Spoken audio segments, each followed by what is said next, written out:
आदिवासी हमारे भाई बंधुओं की संख्या कैसे कम होती चली जा रही है? कैसे संथाल परगना में जो घुसपैठी है आ रहे हैं, पैर पसार रहे हैं? इनडायरेक्टली वो जो सवाल कर रही हैं या फिर जो इल्जाम लगा रही हैं वो खुल के बात करेंगी तो आपको भी सुविधा होगा बात करने में और मुझे भी होगा।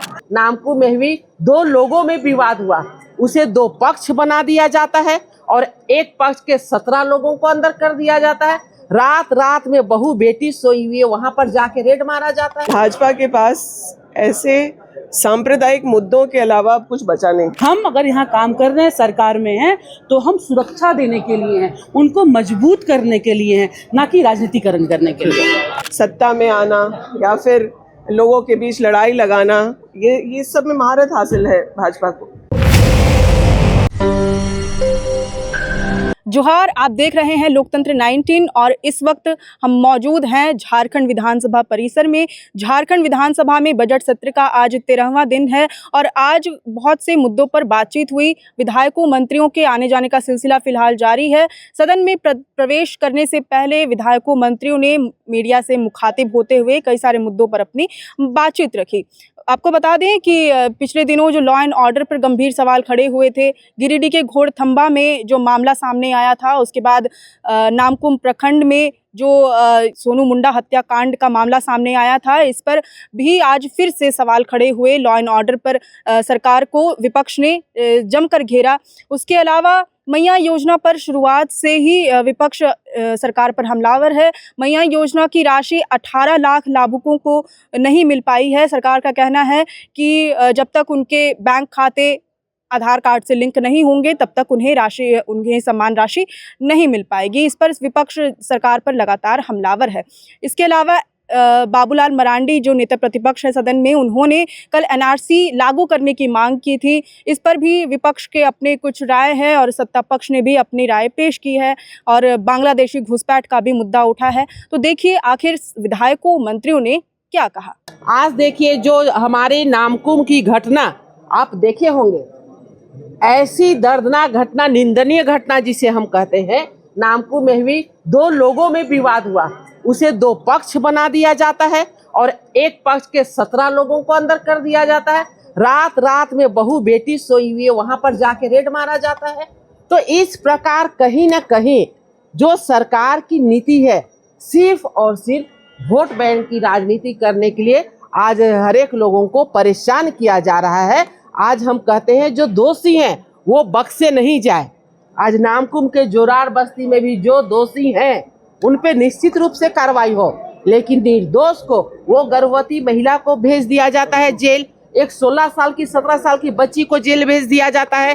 तो इस प्रकार की कार्रवाई की हम निंदा करते हैं और इस प्रकार सरकार को खुद संज्ञान लेकर के इस पे हस्तक्षेप करना चाहिए। चलिए, सुनीता विलियम्स वापसी हुई है 9 महीने के बाद। बहुत बधाई, बहुत धन्यवाद, बहुत आभार की 9 महीने के बाद में आज हमारी जो स्पेस में गई, हम लोगों का नाम रोशन की, एक महिला होने के बाद में भी, और आज उनकी सकुशल वापसी हुई है। बहुत बधाई, आभार, और उनको स्वास्थ्य भगवान रहने की शक्ति दे, उन्हें स्वास्थ्य लाभ हो। हम उनको बहुत शुभकामना, साधुवाद देते हैं। आदिवासी हमारे भाई बंधु की संख्या जो है वो कम ना हो।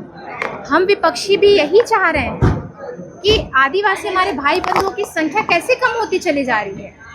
कैसे संथाल परगना में जो घुसपैठी है आ रहे हैं, पैर पसार रहे हैं, हमारे आदि संस्कृति, झारखंड की आदि संस्कृति परंपरा को तबाह कर रहे हैं। धर्मांतरण गिरोह जो खुलेआम घूमकर धर्मांतरण करा रहे हैं।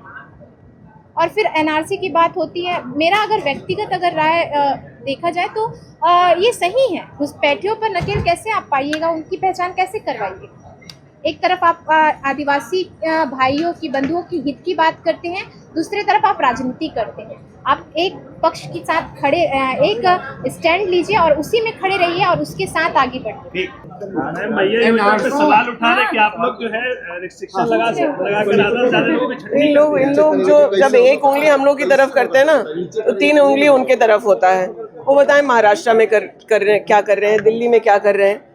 पहले भी बताया गया कि जांच जो है किया जा रहा है और जांच में जो लोग सही लाभुक नहीं होंगे उनकी छटनी होगी।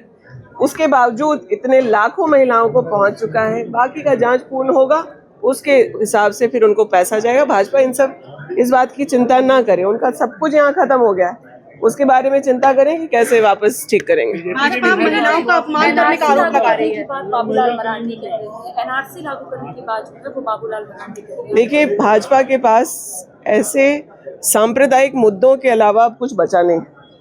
आसाम में क्यों नहीं लागू करा ले रहे? सबसे ज्यादा जो है बात हिमंत बिश्व शर्मा करते रहे हैं, तो वहाँ क्यों नहीं कर ले रहे? और कहीं भी किसी भी प्रकार से सत्ता में आना या फिर लोगों के बीच लड़ाई लगाना, ये सब में महारत हासिल है भाजपा को, लेकिन उनका ये कार्ड अब फेल होने लगा है। उन्हें समझना चाहिए कि इन्हें कुछ नया करके वापस जनता का विश्वास जीतने का प्रयास करना चाहिए। पुरुष से शादी अगर करता है तो उसकी संपत्ति का हकदार नहीं होगा। एक तरफ साफ तौर पर बांग्लादेशी घुसपैठ का पहचान होगी इस माध्यम से।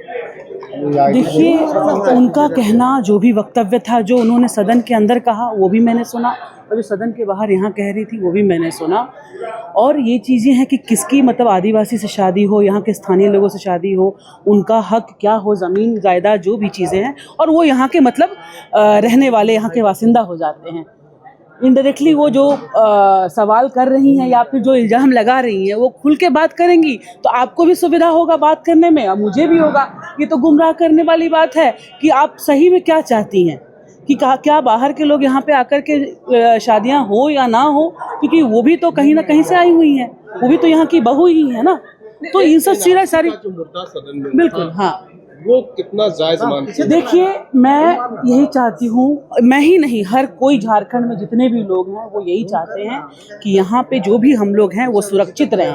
अब उसके लिए सरकार के संज्ञान में ये चीज़ें हैं और सरकार अपना निर्णय ले रही है, अपना काम कर रही है। एनआरसी लागू करने की बात, एनआरसी लागू, देखिए, अगर सूटेबल है हमारे झारखंड के डेमोग्राफी पे, अगर वो सूटेबल है, लोगों को सही है, सुरक्षित है हमारे लिए, तो 100% ये होना चाहिए। जो चीज़ें सही हैं हमारे लिए, क्या सरकार के हेमंत सिंह के माननीय जो मुख्यमंत्री हैं उनके भी संज्ञान में ये चीज़ें हैं। सारे लोग आपस में बैठ के ये बातें हो रही हैं कि जो यहाँ हमारे झारखंड के लिए सही है वही निर्णय लिया जाएगा। ऐसा राजनीतिकरण करने के लिए कोई निर्णय नहीं लिया जाएगा, ना ही यहाँ के लोगों को जो भ्रमित करके धूमिल करना, यहाँ बांटना, इसके लिए हम लोग काम करने के लिए नहीं आए हैं। हम अगर यहाँ काम कर रहे हैं, सरकार में हैं, तो हम सुरक्षा देने के लिए हैं, उनको मजबूत करने के लिए हैं, ना कि राजनीतिकरण करने के लिए।